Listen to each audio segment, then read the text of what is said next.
Archbishop of Jerusalem, a man named Sophronius, by the way, a Christian Arab, a loyal Roman citizen, indicates he's willing to negotiate, but only with Omar Ibn Al-Khattab, the Caliph. Sophronius comes out of the gates weeks later to meet the Caliph because he sees the Caliph's army arrive. And as he's approaching, he sees a man leading a camel at the front of the army. The Arab army is being led by a man leading a camel with a man on the camel. So Sophronius, he's got a giant red hat, because he's also a cardinal, right? He's got gold tassels, actual gold, hanging from his hat. He's covered in gold jewelry. He's wearing red robes. He's covered in perfume. He's on a lectica. The lectica was the couch that the Romans would ride, and then they'd have like 4 or 8 men, depending how big it is, carrying it. And then he has 2 men, 1 on each side, fanning him. Of course, right? That's what Jesus would want from his bishops. And he comes up to the guy on the camel, and he says, where's the Caliph? And he goes, no, I'm the Caliph.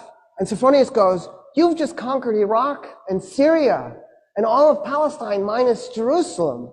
How is it you're so poor?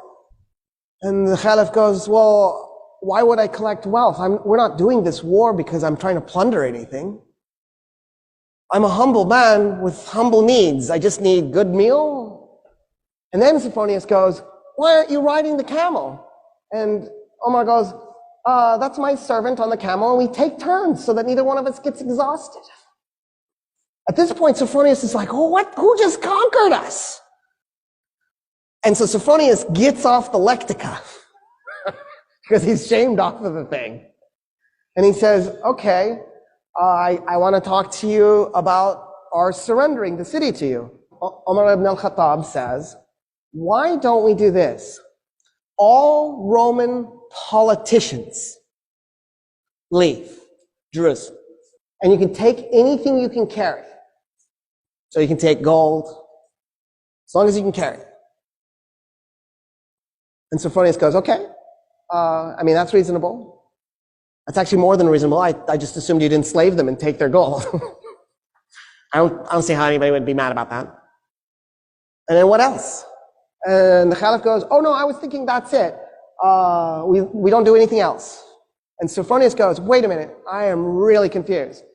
So when us Romans capture a city, we enslave a segment, we plunder the city, probably a little bit too much raping too. We might even burn some of it, just for grins and giggles. And then we declare it to be ours. What about that? And Omar Ibn Al-Khattab goes, no, we're not going to do any of that. No plundering, no raping, no enslaving. We don't do that stuff. And then Sophronius goes, oh, but you're going to seize property in the city. And the Caliph goes, no, we're not going to take anybody's property. We're going to leave the city exactly like it is. The only thing I want to do is eject the Roman politicians with whatever they can carry.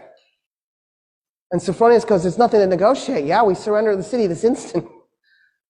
I don't understand, actually. He says, you've given us such amazing surrender terms, and because I feel such kinship with your religion, will you do me an honor?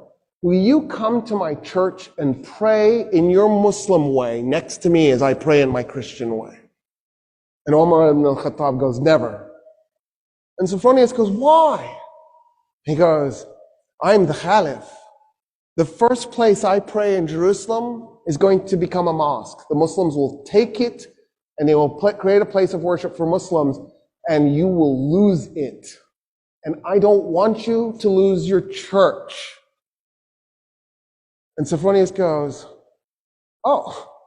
okay. What if we find an empty piece of Jerusalem and we just pray there? And Omar Ibn Al-Khattab goes, yes, I accept. An empty piece, something that nobody owns. So they go and they find an empty lot and they pray. The Archbishop in his Christian way, the Caliph in his Muslim way, side by side. It is a mosque today, that spot.